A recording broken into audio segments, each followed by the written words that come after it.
हम पैदाइश है तो वैसे आंध्रा के, जी। लेकिन पैदा हुए जम्मू में थे। बहुत गर्व फील करना चाहिए एज ए भारतीय, एज ए इंडियन, कि हमारे देश की संस्कृति हमें कॉन्फिडेंस देता है कि हम दुनिया में कहीं पे भी जा सकते हैं और रह सकते हैं, पढ़ सकते हैं और काम कर सकते हैं। आपने अपनी करियर जर्नी कहाँ से स्टार्ट की और आगे कैसे बढ़े? जो घर में बोलते थे कि कीजिए गवर्नमेंट जॉब, नहीं करना था क्योंकि अलग सा एंटरप्रेन्योर बनना था, तभी से सोच लिया था। जी। ऊपर आने के लिए नीचे जाना पड़ता है और वहाँ पे जब ट्रेनिंग होता है आपको टाइल घिसना पड़ता है, टॉयलेट क्लीन करना पड़ता है, बेड क्लीन करना पड़ता है, 24 घंटे काम करना पड़ता है। या तो मैं भाग जाऊँ, या ऐसा क्या है कि मैं नहीं कर सकता इस चीज़ को और अलग से क्यों नहीं सोच सकता। जब आप गो पिज़्ज़ा इंडिया के सीईओ बनाए गए, तो ये पोजीशन किसी और को भी मिल सकता था। आप ही क्यों, और आपने ये कैसे अचीव किया? मुझे सेलेक्ट किया, मैंने बोला नहीं होऊंगा क्योंकि सब कुछ मुझे करना है। आपके देश में बहुत मुश्किल है बिजनेस करना। मुझे लगा कि ऐसे कैसे बोल सकते हैं कि ये मुश्किल है, तब मैंने उस चैलेंज को एक्सेप्ट किया। सो आपकी जो सबसे बड़ी कंपटीटर अभी है डोमिनोज, उनका प्रेजेंस टियर 2 टियर 3 सिटीज़ में ज़्यादा है, और आपका प्रेजेंस या आपके टारगेट क्लाइंट्स जो हैं वो टियर 1 सिटीज़ के हैं, मिलेनियल्स हैं, जेनजी हैं। तो आपको क्या लगता है कि टियर 2 टियर 3 सिटीज़ आपके लिए कैसा रहेगा, और उन ऑडियंसेस को आप कैसे कैटर करेंगे? तो मुझे लगता है कि जो 2 टायर 3 टायर 4 टायर में हमारा अपॉर्चुनिटी है वो किसी दूसरे दुनिया में नहीं होगा, क्योंकि हमारे जो लोग हैं हमारे वेल कनेक्टेड हैं जम्मू से कन्याकुमारी तक। तो अब आते हैं आपके बिजनेस पे कि आपको क्या लगता है कि किसी भी बिजनेस को चलाने के लिए ऑनेस्टी, एथिक्स एंड इंटीग्रिटी, ये सारी चीज़ें मैटर करती हैं being as a CEO of a company? CEO हर एक बंदा बन सकता है। ज़रूरत नहीं है कि इसके लिए 20 साल लगेंगे, 25 साल लगेंगे, क्योंकि आजकल का जो एजुकेशन सिस्टम है और आजकल का टेक्नोलॉजी जो है वो बहुत फास्ट है और आप बहुत जल्दी सीख सकते हैं।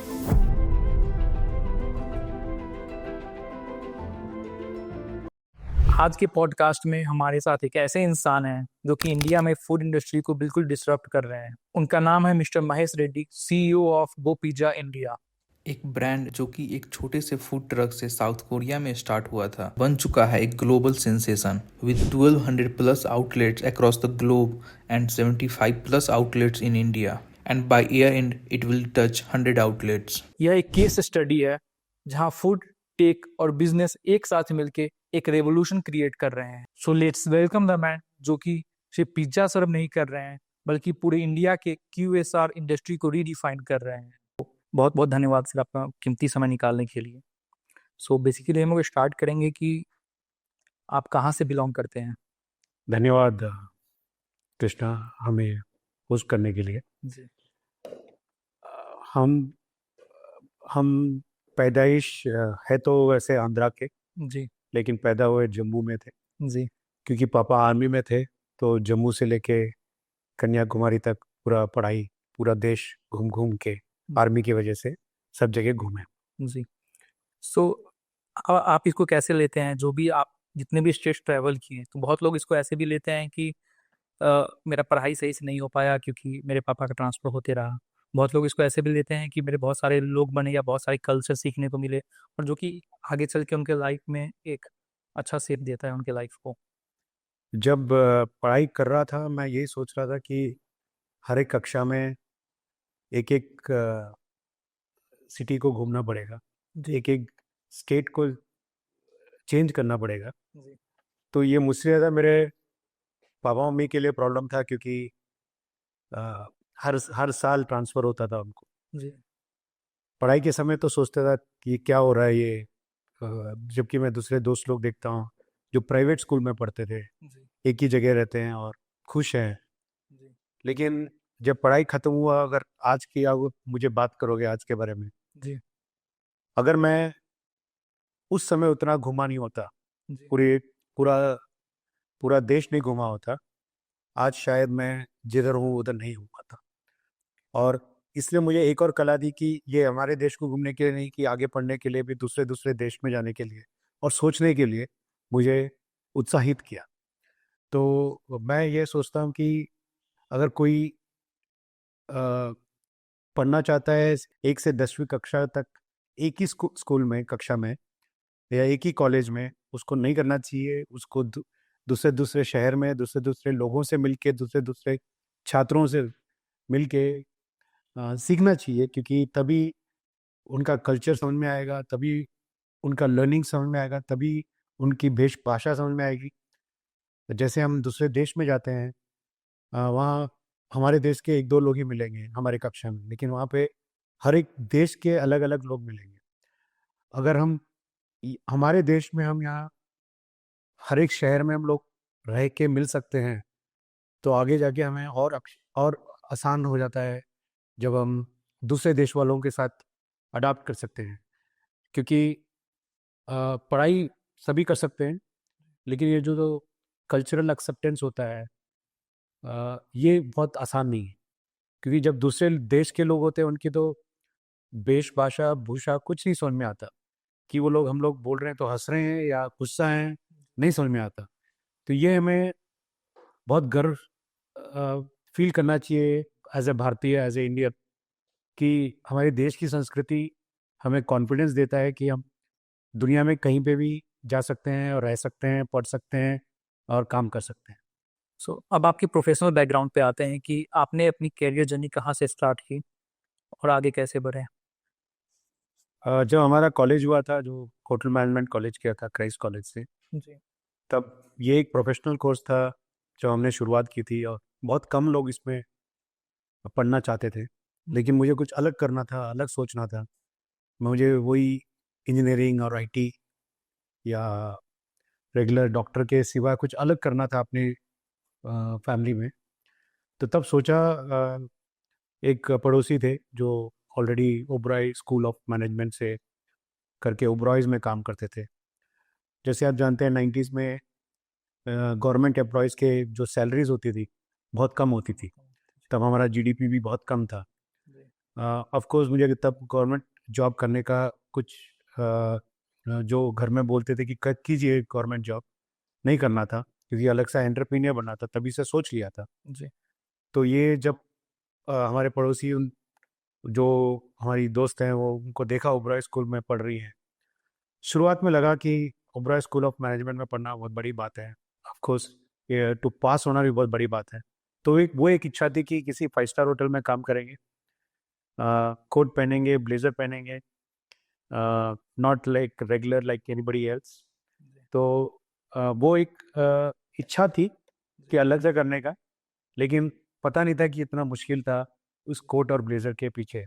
तो शुरुआत वहाँ से हुई कि ओबराय स्कूल ऑफ मैनेजमेंट में करना है, तो हमारी ट्रेनिंग हुई आईटीसी में।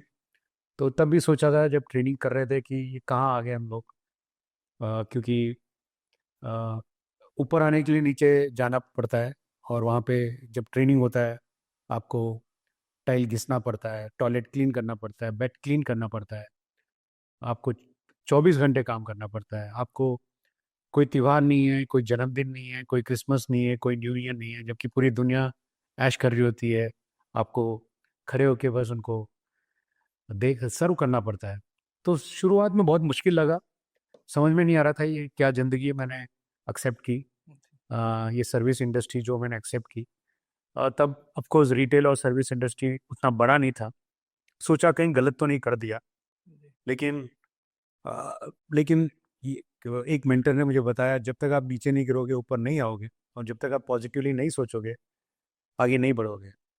तो सोचा, पहले साल भी ऐसे सोचा, फिर जब अभी जब किचन में काम करते हैं, प्याज को कट करते हैं, तो जब प्याज कट कट कर रहा था तो आंखों में आंसू आ रहा था।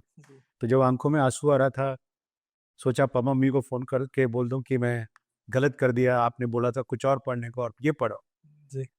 लेकिन मैंने सोचा कि या तो मैं भाग जाऊं, या ऐसा क्या है कि मैं नहीं कर सकता इस चीज़ को, और अलग से क्यों नहीं सोच सकता।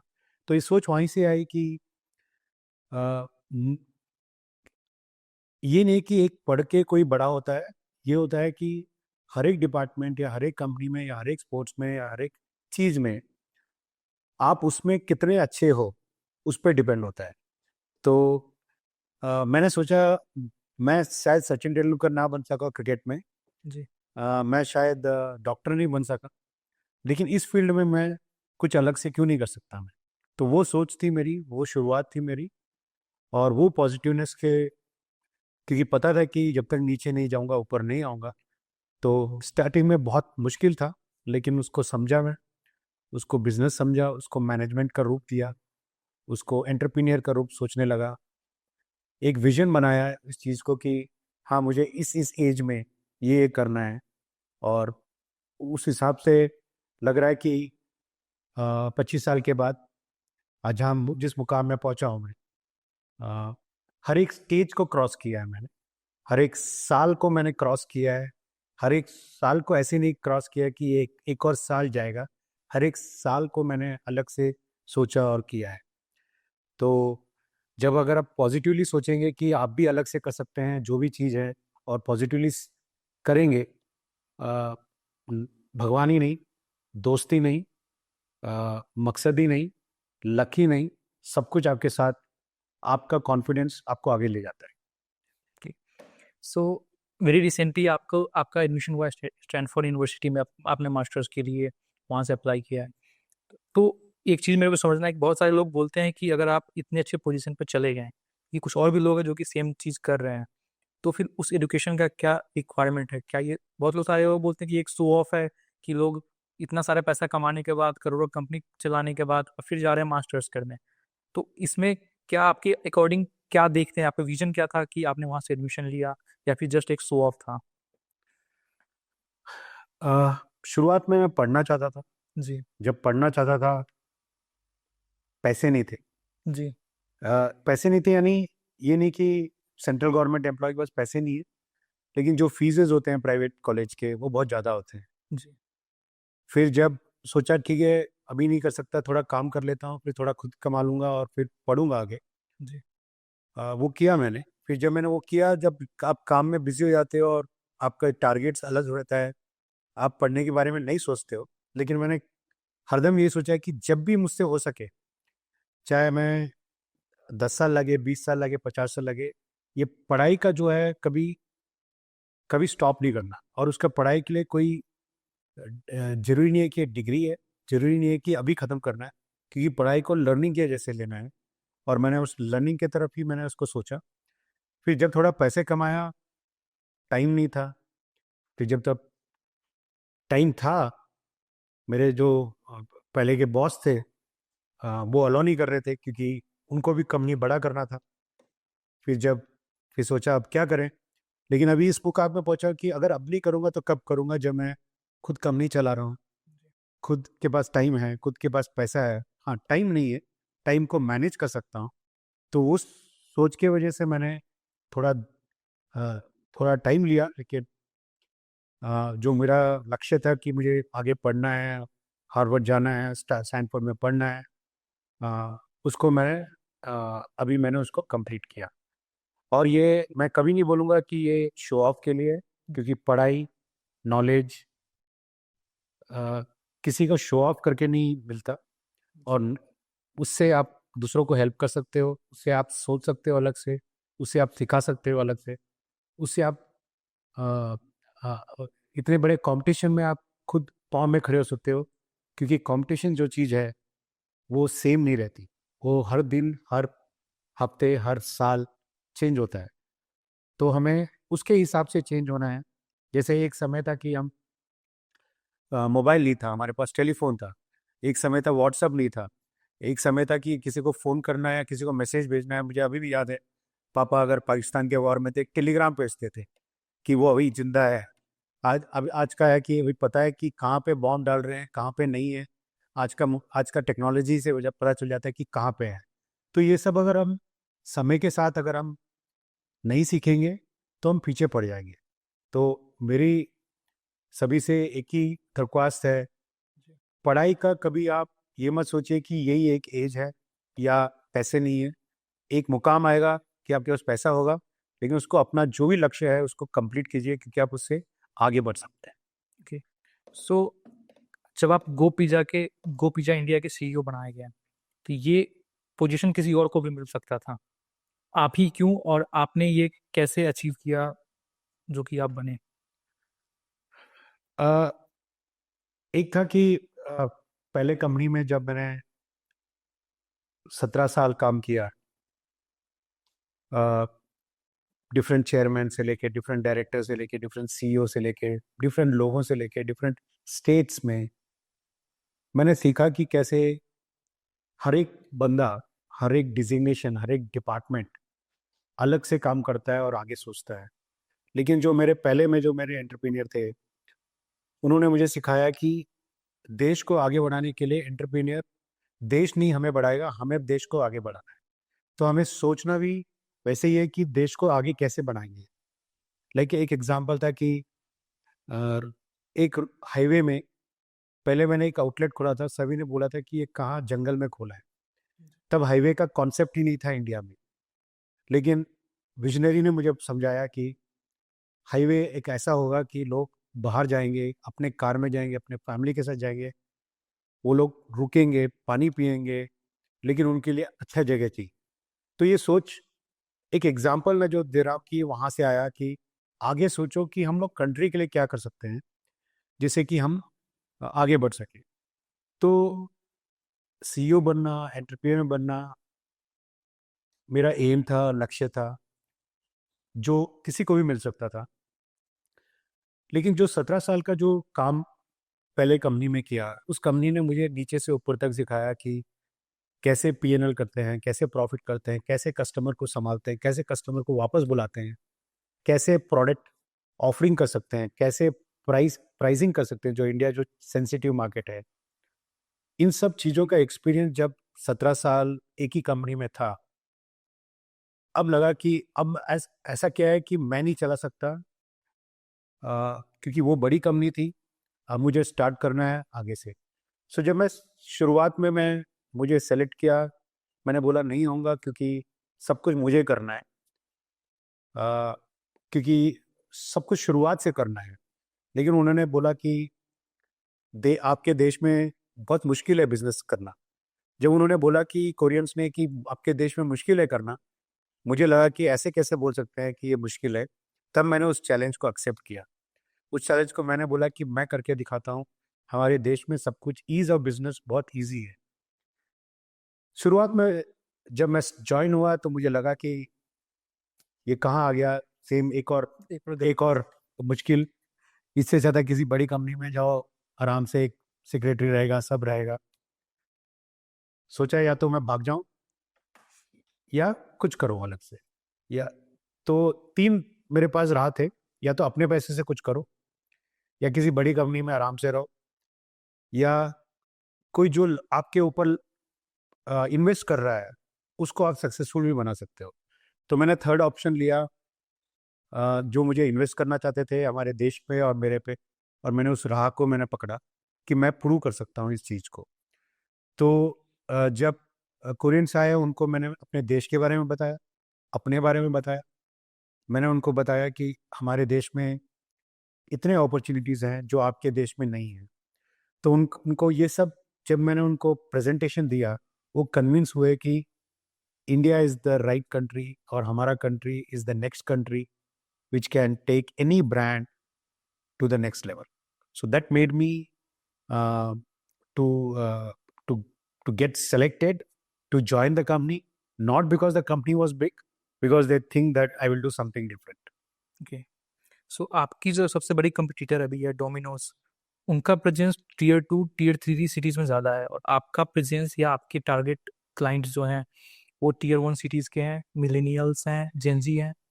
तो आपको क्या लगता है कि टीयर 3 सिटीज़ आपके लिए कैसा रहेगा, और उन ऑडियंसेस को आप कैसे कैटर करेंगे?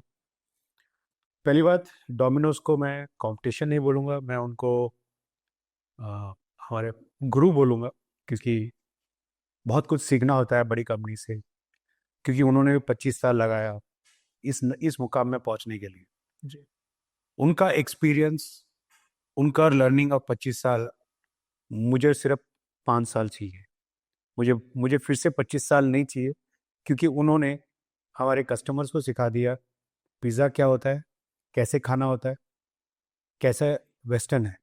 मैंने उसको सिर्फ ईस्टर्न किया है, वेस्टर्न की तरफ से नहीं, अलग से सोच के ईस्टर्न किया है। रही बात क्लाइंटेल की, हाँ, क्लाइंटेल जो होता है, जो आपके ग्राहक होते हैं, जो हरदम सेम नहीं होते, क्योंकि हर 5 साल में एज ग्रुप चेंज होता रहता है। और उस एज ग्रुप के हिसाब से आपके ब्रांड को भी अलग से सोच के अलग से करना पड़ता है। अभी क्या है कि अभी हमारा जीडीपी इतना अच्छा है और हमारे टेक्नोलॉजी की वजह से, जैसे नेटफ्लिक्स और के ड्रामाज, तो आजकल के बच्चों को हमें मार्केटिंग करने की ज़रूरत नहीं है। उनको एक बटन दबाने से ही उनको सब समझ में आ जाता है। हमें वो नहीं करना जो डोमिनोज ने 25 साल किया है, हर एक कस्टमर को जाके समझाने के बाद। हमें ये करना है कि जो कस्टमर समझे उनको अलग से कैसे हम पेश कर सके कि जिससे कि वो भी हमारा प्रोडक्ट खा सके। तो रही बात ये मेट्रो में, रही बात आपका दूसरा क्वेश्चन जो था कि 2 टायर 3 टायर, जी जो भी फॉरेन ब्रांड, जो भी बड़ा ब्रांड अगर मेट्रो के एक्सपीरियंस के बाद 2 टायर 3 टायर जाता है, जैसे हर एक चीज़ एक टाइम लेता है 2 टायर 3 टायर के डेवलपमेंट में भी हमारा ब्रांड उसको कंट्रीब्यूट करता है। उसके कंट्रीब्यूशन में या तो लाइफस्टाइल में होता है या कंजम्पशन में होता है। जैसे कोई बड़ी कंपनी अगर विप्रो है यहाँ पर, विप्रो अगर 2 टायर पे जाती है तो लोग भी उधर जाते हैं, उनका कंजम्पशन के भी चेंज होता है, लिविंग स्टैंडर्ड चेंज होता है। तो मुझे लगता है कि जो 2 टायर 3 टायर 4 टायर में हमारा अपॉर्चुनिटी है वो किसी दूसरे दुनिया में नहीं होगा, क्योंकि हमारे जो लोग हैं हमारे वेल कनेक्टेड हैं, जम्मू से कन्याकुमारी तक हर जगह घूम सकते हैं, हर जगह रहते हैं। जैसे अभी अगर हम अभी बैंगलोर में हैं, यहाँ पे सब जगह के लोग रहते हैं। जब लेकिन वो छुट्टियों में घर जाते हैं, अगर वो यही ब्रांड अपने घर के पास जाते देखते हैं तो वो अपने पापा मम्मी को जाके बोलते हैं कि ये हम लोग बैंगलोर में हम लोगों ने खाया था। तो मुझे लगता है कि अभी हमारे मेट्रो के एक्सपोजर के बाद अभी हम 2 टायर 3 टायर में बहुत अग्रेसिवली ओपन करेंगे और सब जगह आपके घर के बाजू में, आपके घर के दुकान के बाजू में हम लोग रहेंगे। डेफिनेटली। सो कुछ ऐसे भी ब्रांड्स, पिज़्ज़ा ब्रांड्स हैं जो कि फेल्योर हुए, लाइक पिज़्ज़ा हट और किकी पिज़्ज़ा। तो इनके फेल्योर के पीछे रीज़न क्या था और आप इसको कैसे लेते हैं कि अगर ऐसा कुछ हमें भी फेस करना पड़ा तो कुछ ना कुछ आप प्लान सोच रखे होइएगा उसको लेकर के, तो वो कैसे कीजिएगा? एक दो पिज़्ज़ा ब्रांड नहीं जो फेलियर हुआ है, जी मैं ये बोल सकता हूँ कि अब छोटे छोटे जो अनऑर्गेनाइज्ड पिज़्ज़ा ब्रांड हैं, जी कम से कम 5,000 पिज़्ज़ा ब्रांड है इंडिया में। ओके तो 5,000 ब्रांड में एक सभी को भी 2-3 टॉप प्लेयर्स सुनाई देते हैं जो बड़ी कंपनी बन चुकी है, प्रॉफिटेबल बन चुकी है।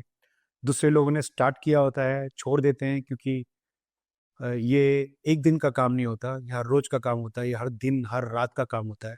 कभी कभी लगता है कि एक महीना हमने प्रॉफिट कर लिया, बस काफ़ी है। जैसे प्रॉफिट का दूसरी तारीख आती है, हमें फिर से काम करना पड़ता है।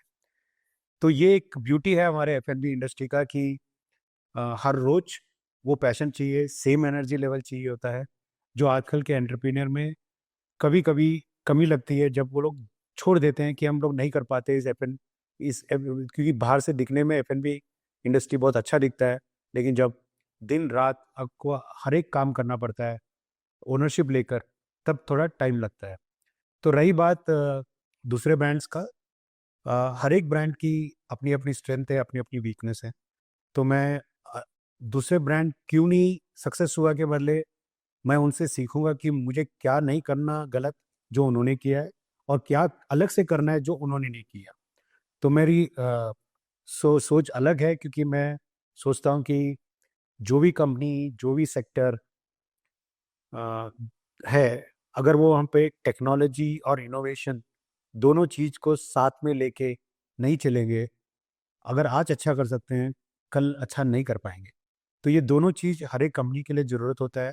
तो मुझे लगता है कि हमारी जो कंपनी है presently, food tech company, technology और इनोवेशन और प्लस प्रेजेंट ट्रेंड, ये तीनों चीज़ एक साथ आई है। और हम ये नहीं बोल रहे कि यहीं पे ख़त्म होगी, हम इस पे भी इनोवेशन करेंगे और आगे बढ़ेंगे। सो आपकी आपकी कंपनी जब टेक्नोलॉजी की बात करते हैं तो वहाँ पे दो डिफरेंट प्रोडक्ट्स हैं और दो डिफरेंट एआई मशीन्स हैं जो कि आप यूज़ करते हैं, गोविन एंड गोबॉट। इसके बारे में थोड़ा एक्सप्लेन करेंगे कि ये क्या है और ये कैसे डिफ्रेंशिएट करता है आपको दूसरे प्लेयर्स? जैसे आप जानते हैं हम लोग अभी, ये साउथ कोरियन कंपनी है, हम इंडोनेशिया में है, सिंगापुर में, थाईलैंड में, जापान में और यूएस में है और अभी चाइना में एंटर हो गए। जी हमारे सारे कंट्रीज़ में ये जो मॉडल है हमारा मास्टर फ्रेंचाइजी या फ्रेंचाइजी मॉडल है। India is the only country where it is a company owned outlet we run because of the opportunity to show the model to the bigger audience. दूसरे country में और हमारे country में एक ही चीज़ का difference है, population. सो हमने जो ये कोबर्ट एआई और रोबोटिक जो लॉन्च किया है, क्योंकि वहाँ पे मैन पावर का बहुत प्रॉब्लम होता है। हमारे यहाँ as of now manpower का इतना इशू नहीं है इंडिया में, क्योंकि अपॉर्चुनिटीज़ है और मैन पावर भी है। दूसरे कंट्रीज़ में मैन पावर ही नहीं है, क्योंकि उनका एज कुछ ज़्यादा है। तो इसलिए वहाँ पे टेक्नोलॉजी हमें लाने की बहुत ज़रूरत थी, कि अगर वहाँ पे सर्वाइव करना है। जैसे मैं हर समय बोलता हूँ, सिंगापुर में 60 साल के लोग काम करते हैं हमारे आउटलेट में, क्योंकि वहाँ की पॉपुलेशन बहुत कम है।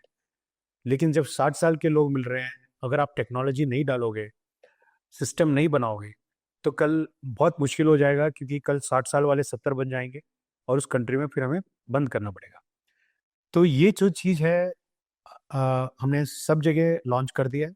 इंडिया में हम अभी एयरपोर्ट में लॉन्च करने वाले हैं, पूरी technology driven, AI driven outlet. Of course एक है कि बैकएंड में हमें डिफरेंशिएट करता है और फ्रंट एंड में भी। बैकएंड में क्योंकि हमारे जो स्टाफ को ट्रेनिंग के लिए हमें टाइम स्पेंड करना पड़ता था, अभी टेक्नोलॉजी उनको समझा देता है क्या करना है, कैसे करना है, कितना करना है, कब करना है, सब टेक्नोलॉजी समझा देता है और हमें उतना ट्रेनिंग में स्पेंड नहीं करना पड़ता, जिससे कि हमें कंसिस्टेंसी, जब हम ग्रो हो रहे हैं हर जगह कंसिस्टेंसी मिलता है। दूसरी चीज़ है फ्रंट एंड। फ्रंट एंड के रोबोटिक और इसके लिए मुझे लगता है कि हमारे देश को और थोड़ा समय लगेगा, क्योंकि टेक्नोलॉजी कस्टमर्स में हमें पर्सनलाइजेशन ज़्यादा चाहिए होता है। उनको टेक्नोलॉजी ड्रिवन थोड़ा टाइम लगेगा, बट ये बोल सकता हूँ और 4-5 साल में जब जनरेशन चेंज होगा, वो एक्सेप्ट कर पाएंगे हमारे टेक्नोलॉजी को इंस्टेड ऑफ पर्सनलाइज सर्विस। क्योंकि एक कस्टमर को अगर आप जब ऑर्डर लेते हैं, अगर स्कैनर देते हैं, वो बोलता है मुझे मेनू कार्ड दीजिए, क्योंकि उसको स्कैनर की जरूरत नहीं पड़ रही है, उसको मेनू कार्ड ही पढ़ना है। तो वो सोच में थोड़ा टाइम लगेगा, लेकिन हो रहा है। तो ये हम लोग वेट नहीं कर रहे कि ये सोच कब चेंज होगा, हम ऑलरेडी उसको इनकॉर्पोरेट कर रहे हैं हमारे डे टू डे बिजनेस में। सो आजकल अगर हम देखेंगे इंडियन मार्केट में, इंडियंस भी काफ़ी सारे जो है जो कि इंडिया का ब्रांड्स लॉन्च कर रहे हैं।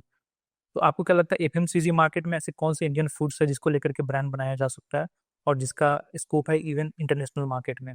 मुझे लगता है हर एक चीज़ का, हर एक प्रोडक्ट को एफएमसीजी कर सकते हैं।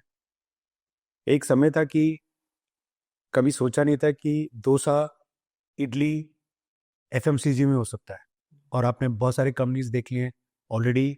हम लोग इतना एक्सपोर्ट करते हैं यूएस में और दूसरी जगह में। एक समय था कि मोमोज कभी सोच भी नहीं सकते कि ये फ्रोजन मॉडल में आ सकता है।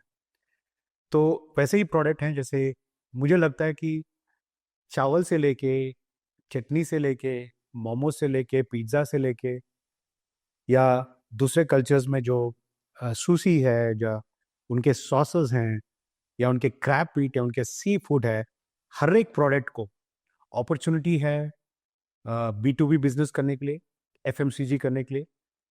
द रीज़न इसका एक ही है, जब समय का प्रॉब्लम होगा सभी को, या तो समय को रोक नहीं सकते, उस समय में उनको जो खाना है वो नहीं मिल सकता, तो उनको चाहिए होता है कि रेडीमेड। जैसे अगर अभी कुछ नहीं मिल रहा, 2 मिनट में नूडल्स बना के मैगी खाते हैं। अभी जो भी पदार्थ आप बोल लीजिए सब घर पे है, हमें वेट नहीं करना पड़ता। जैसे अभी मैं बोला कि सिंगापुर में 99% लोग डिलीवरी लेते हैं, सिर्फ 1%, उस 1% में भी मैं बोल सकता हूँ कि 0.5% इंडियंस घर में बनाते होंगे। बाकी 0.5% थोड़े लोग, क्योंकि उनके वाइफ फैमिली सारा सभी काम पे जाते हैं तो थक जाते हैं। तो उस नीड के वजह से ये एफएमसीजी प्रोडक्ट, किसी भी प्रोडक्ट में जिसकी पोटेंशियल है, जिसको कस्टमर को लगता है कि मुझे ये खाने का, अभी मुझे खाना है, अभी लड्डू को खाना है या अभी जलेबी खानी है, आप कोई भी प्रोडक्ट को उस तरह से सोचिए कि ये इनके घर में कब किसी भी वक्त में मैं जा सकूं और ये ले जा सके, किसी भी देश में जा सके। तो आपको, मुझे लगता है कि जो भी इंडियन यहाँ से अपने ओन प्रोडक्ट दूसरे देश को ले जा सकते हैं, वो सब की प्रोडक्ट्स की अपॉर्चुनिटी है एफएमसीजी प्रोडक्ट्स में स्केल अप करने की। सो आपके जो भी कंपिटिटर्स हैं इंडिया में, आपको क्या लगता है कि आपको आपको उन लोगों से डिफरेंशिएट कैसे कर रहे हैं खुद को, और आगे आप उसको ले उनको ओवरटेक करने का आपका क्या प्लान है? जो भी कस्टमर आता है, अ, धंधे का एक वसूल वसूल होता है। जी, जो स्क्वायर फीट हम लोग इन्वेस्ट करते हैं एक आउटलेट बनाने के लिए, जी, उस स्क्वायर फीट में हर मिनट, हर हफ्ते, सॉरी हर घंटे एक कस्टमर को कुछ ना कुछ खाना चाहिए। तो जो भी ब्रांड है, अगर उसका ब्रांड हर टाइम लेवल को कस्टमर को ऑफर कर सके, वो ब्रांड सक्सेसफुल रहेगा। फॉर एग्जांपल, पिज़्ज़ा जो प्रोडक्ट है, या तो दोपहर को खाएंगे या शाम को खाएंगे या रात को खाएंगे, सुबह नहीं खाएंगे। तो मेरा जो सुबह का जो समय होता है, मेरा टेबल चेयर, मेरा रियल एस्टेट पड़ा है जो कोई यूज़ नहीं कर रहा। अगर मैं कोरियन कॉफ़ी जो लॉन्च किया मैंने, वो लोग आके ट्राई कर रहे हैं, कोई कोई अलग सा कॉफ़ी है मेरे आउटलेट में, तो मेरे उस समय में मुझे कुछ रेवेन्यू अर्न हो रहा है। सेम वे, जो रात को जैसे डेजर्ट बहुत पॉपुलर है इंडिया में कंपेयर टू अदर कंट्री, अगर मैं डेजर्ट का कुछ लॉन्च करूं, तो उसमें लोग आते हैं पिज़्ज़ा के साथ खाने के लिए। तो रही बात एज ए कॉम्पिटिटर कैसे अलग हो, हमें 3 साल लगे 70 आउटलेट खोलने में, बट 1 साल लगेगा और 16 आउटलेट खोलने में, 2 साल लगेगा 200 आउटलेट खोलने में, और 5 साल में 500 आउटलेट हो जाएगा हमारे। क्योंकि हमने जो कॉम्बिनेशन बनाया है 3 ब्रांड का, एक है गोचूजन जिसे बोलते हैं कोरियन स्ट्रीट फूड, एक है डेलकोमी जिसे बोलते हैं कोरियन डेजर्ट, और गो पिज्ज़ा जहाँ हम पिज्ज़ा बेचते हैं। ये तीनों as a model, as a combination, जब हम जाएंगे और आगे बढ़ेंगे, स्केल अप करेंगे वेस्ट में और नॉर्थ में, it will be easy to cater to all types of customers. तो हमें इसमें एज करता है दूसरे कंपटीशन से, क्योंकि हम लोग अलग तरह से प्रेजेंट कर रहे हैं, अलग प्राइस में प्रेजेंट कर रहे हैं, और अलग टेस्ट में प्रेजेंट कर रहे हैं, जो हमें आगे ले जाएगा। सो आपका जो अभी तक एक्सपीरियंस रहा है 20-25 ईयर्स का, जो कि एफएमसीजी मार्केट में, सो आपके अकॉर्डिंग, अगर जैसे कि इस बिजनेस को अगर छोड़ करके अगर आपको 10 करोड़ रुपया दिया जाए, एक नया एफएमसीजी प्रोडक्ट ढूंढना है और उसको ग्लोबली उसको एक्सपेंड करना है, तो वो कौन सा प्रोडक्ट होगा आपके अकॉर्डिंग? मुझे लगता है कि एक प्रोडक्ट का नाम नहीं बोल सकता, मुझे लगता है आप कुछ भी प्रोडक्ट दे दीजिए मुझे, मैं उसको अपॉर्चुनिटी में कन्वर्ट करके ग्लोबली ले जा सकता हूँ। अगर आप सोचेंगे कि एक ही प्रोडक्ट से हम लोग उसका मार्केट है, तो उसका मार्केट आज नहीं तो कल या तो ज़्यादा होगा या कम होगा, या किसी कंट्री में डिमांड होगा या नहीं होगा। लेकिन उस प्रोडक्ट को आप ऐसे प्रेजेंट करें which can be globally accepted and globally affordable, can be afforded, you can launch any product. But as I told you, आपका प्रोडक्ट के डिमांड में ऑफकोर्स हमें प्रोजेक्शन देखना पड़ेगा, कंजम्पशन में देखना पड़ेगा, और क्या ट्रेंड आ रहा है किसी प्रोडक्ट में, जो अगले जेंजी या अगले जो हमारे जो आजकल के बच्चे जो कल कमाने वाले होंगे, उनके हिसाब से हमें क्या प्रोडक्ट लॉन्च करना पड़ेगा। तो अगर हम आप मुझसे पूछेंगे कि एक कोई प्रोडक्ट बताइए, थोड़ा मुश्किल होगा, क्योंकि अगर आप देखिए 25 साल लगे पूरा हमें इंडिया में वेस्टर्न कल्चर, वेस्टर्न फूड को सिखाने के लिए। अभी हमें सिर्फ 2 साल लगा ईस्टर्न कल्चर और ईस्टर्न फूड को सिखाने के लिए। वो इसलिए हुआ क्योंकि हमारे टेक्नोलॉजी की वजह से लोग समझ रहे हैं। तो कोई भी प्रोडक्ट कहीं भी एक्सेप्ट हो सकता है। अब उस आपका तरीका होना चाहिए कि कैसे आप अलग से उसको लॉन्च करेंगे। सो मैंने ये कहीं पे पढ़ा था कि जैसे कि जब यूएस अपना यूएस जो कुछ कोई कंपनी थे जो कि अपना प्रोडक्ट लेकर के अगर चाइना में गए, तो स्पेशली वो कॉपी प्रोडक्ट था, तो वहाँ के लोग जो है उसको एक्सेप्ट नहीं कर रहे थे। उन्होंने एक साइकोलॉजिस्ट को हायर किया कि उसके ऊपर स्टडी करें कि कैसे हम अपना कॉपी का ब्रांड को चाइना में बेच सकते हैं। तो उन्होंने क्या किया कि वहाँ के बच्चों को स्पेशली चॉकलेट्स आते हैं, वो उन्होंने coffee as a coffee flavour उन्हें दिया, उस कंट्री में दिया, एंड बाय द टाइम भी वहाँ के लोग भी उस फ्लेवर को लेके अडेप्ट कर गए हैं, और 15-20 ईयर्स लगा, बट उन्होंने वहाँ पर सब ब्रांड बना लिया। सो ऐसा भी कोई स्ट्रेटजी आपको लगता है कि वर्क करता है, स्पेशली आपके प्रोडक्ट को लेकर के? तो मैं आपके प्रश्न को दूसरी तरह से समझाता हूँ। मुझे अगर उस ब्रांड का नाम अगर लकीन कॉफ़ी बोल रहे हैं, जी, तो उसकी भी स्टोरी ऐसी है। जी, लेकिन काफ़ी शुरुआत में बहुत मुश्किल था उसको, जी। और एक समय हो गया था कि वो बैंकक्रप्ट भी हो गया था, ओके। और आज वो नैस्डैक में एक स्टारबक्स से भी आगे पहुंच चुका है। उनकी स्ट्रैटेजी अलग थी। उनकी स्ट्रैटेजी थी कि हम बड़े बड़े स्टोर ना खोले, हम ऐसा स्टोर खोले जो हर जगह हर कस्टमर को मिल सके। तो उनकी स्ट्रैटेजी में एक मुझे बहुत अच्छा लगा, अभी जब उन्होंने मेट्रो में खोला, कोई पीरियड उनका कोई कॉफ़ी पी नहीं रहा था, लेकिन उन्होंने क्या किया, अपने डस्टबिन में जो गार्बेज होता है, इतने कप डाले, इतने गंदे कप डाले कि लोग सोचे कि यहाँ बहुत लोग आके पी के गए। ओके। तो वो देखकर लोग और आने लगे कि ये क्या इतने लोग यहाँ पे आके पी रहे हैं, और उसके वजह से वहाँ पे क्यू लगने लग गया। जी। तो ये अब ये उसको प्रोडक्ट की स्ट्रैटेजी बोलेंगे या मार्केटिंग की स्ट्रैटेजी बोलेंगे या गार्बेज की स्ट्रैटेजी बोलेंगे, ये अलग है सोचने का, लोगों को अट्रैक्ट करने के लिए। जी। तो उस बेसिस पे उन्होंने अपना प्रोडक्ट फिर से इम्प्रूव किया, फिर से लॉन्च किया, फिर से प्राइसिंग किया, फिर से उन्होंने ऐसा किया कि स्टारबक्स को भी अगर उनको कंपटीशन देना है, तो उन्होंने हर मॉडल पे, हर वर्टिकल्स में उन्होंने खोल के उनसे भी ज़्यादा नंबर खोलने लगे। तो ये रही बात एक स्ट्रैटेजी। अगर एक ब्रांड का अगर सोचने का अलग होता है, क्योंकि कोई भी ब्रांड शुरुआत से ही आगे नहीं बढ़ सकता, उनको भी अप्स एंड डाउन देखना पड़ता है। अगर अप्स देख लिया है तो डाउन देखना भी पड़ता है उनको, क्योंकि कभी भी सेम ग्राफ नहीं रहेगा। तो रही बात, आपका क्वेश्चन था कि ऐसा कोई ब्रांड है या ऐसा कोई प्रोडक्ट है, मुझे लगता है कि हमारा जो इंडियन क्यूएसआर या इंडियन फूड है, हमें उसको स्केल अप करना चाहिए ग्लोबली। क्योंकि अ, दूसरे दुनिया में लोगों को पता ही नहीं है कि है क्या। उनको अगर पता भी होगा, उन्होंने कभी खाया नहीं है। और जब वो लोग हमारे साथ दूसरे देश वाले लोग खाते हैं, वो बोलते हैं कि ऐसा भी हो सकता है, और इतना अफोर्डेबल हो सकता है, इतना टेस्टी हो सकता है, क्योंकि उनके उसमें कभी नमक नहीं होता, कभी हल्दी नहीं होता। हमारे यहाँ पे सब कुछ मिलावट होता है, सब कुछ मिलके होता है और अलग से होता है। तो जैसे फॉर एग्जांपल बटर चिकन, अगर आप देखेंगे, अभी हम लोग बटर चिकन बोले तो बैंगलोर में पहले सोचते हैं यार पंजाब में जाके खाना पड़ेगा, ढाबा में खाना पड़ेगा। अभी आपको हर जगह हर दुकान में बटर चिकन मिलता है। ये रही बात हमारे देश की। अगर आप अभी दूसरे देश में जाएंगे, वहाँ पे भी बटर चिकन या तो फ्रोजन मॉडल में मिलेगा, या आपने इंडियन रेस्टोरेंट जाके वहाँ पे बटर चिकन ऑलरेडी एक्सेप्टेड है। तो जब तक लोग जाके घूमेंगे नहीं, ट्राई नहीं करेंगे, या हमारे यहाँ पे आके दूसरे टूरिस्ट नहीं आएंगे, हमें उस प्रोडक्ट का पोटेंशियल नहीं पता चलेगा। मुझे लगता है हमारे इंडियन फूड में हर एक फूड की कैपेसिटी है, पोटेंशियल है ग्लोबली जाने का, not specific to any product. Okay.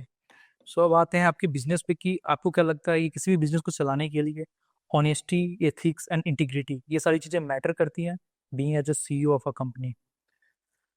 हाँ, जब दूसरे देश वाले जो इन्वेस्टर मुझे देख रहे थे, वो देख रहे थे कि इंडिया में सब कुछ इतना महंगा क्यों है। जी। एक लाइसेंस बनाना है महंगा है, एक दुकान खोलना महंगा है, एक इंटीरियर कॉस्ट महंगा है। एक्चुअली हमारा कॉस्ट कंपेयर टू उनके कंट्रीज में 50% कम है।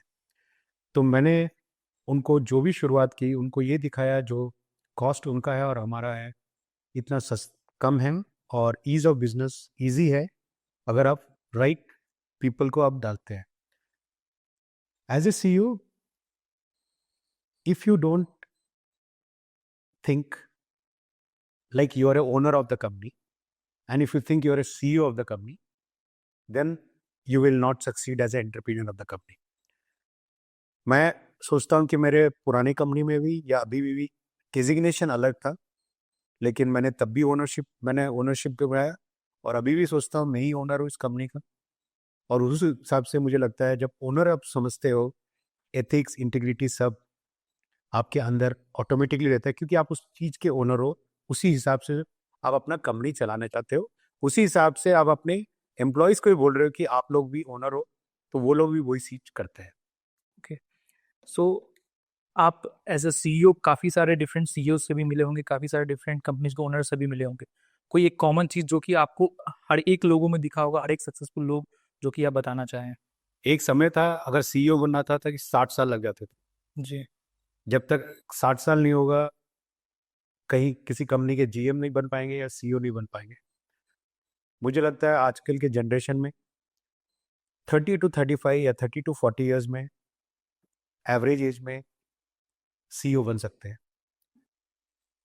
अलग यही है कि उनका पैशन, अलग यही है कि एक्सेप्टेंस ऑफ द टेक्नोलॉजी, अलग ये है कि फ्लेक्सिबिलिटी, अलग ये है कि ओनरशिप। अगर ये 4-5 चीज़ उन्होंने अपने इसमें सोच में लगा दिया, सीईओ हर एक बंदा बन सकता है।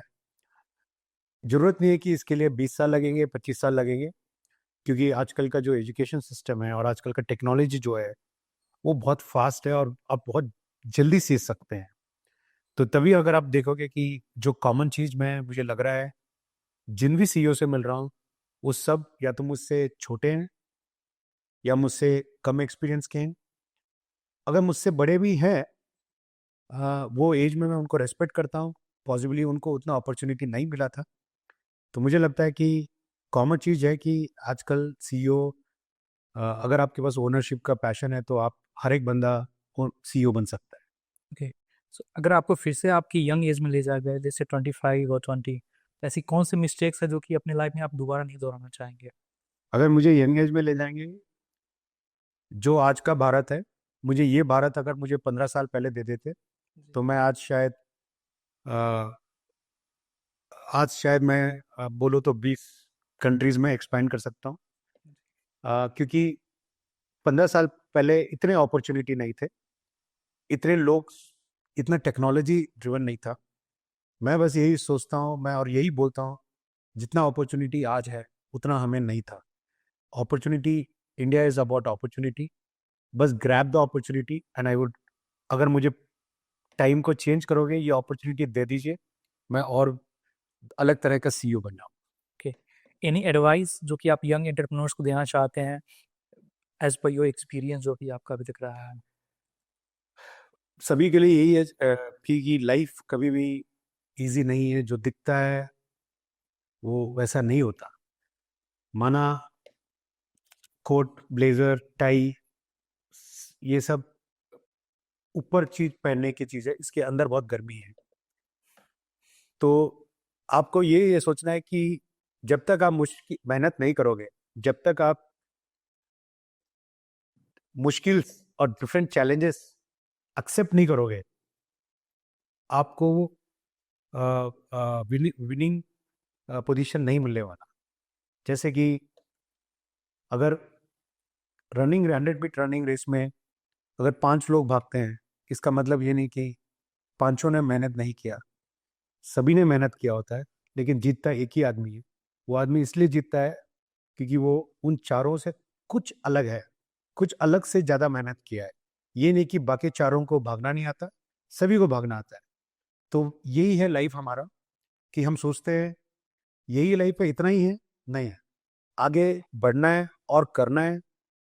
जिस दिन हम सोचेंगे कि हमने अचीव कर लिया, आप सोचिए कि उस दिन आपका एंटरप्रेन्योरशिप का जो सोच है खत्म हो जाएगा। जिस दिन आप सोचोगे कि मुझे और करना है, आगे बढ़ना है और सीखना है, तो आप सोचिए, आपको लगेगा कि आप एक एलकेजी स्टूडेंट हो और मुझे लगता है कि मुझे अभी बहुत सीखना है और अभी मेरी शुरुआत हुई है अभी आगे बढ़ने की। आपकी आंखों की डार्क सर्कल्स देख के लगता है कि अभी भी आप बहुत मेहनत करते हैं। थैंक यू, धन्यवाद। Thank you for your time. So, anything else which you want to say our audience? No, thank you. So grab the opportunity. We are at the right spot. हम लोग right country में हैं. Just grab the opportunity and make it different by yourself, that you are a different. Thank you. Thank you, sir.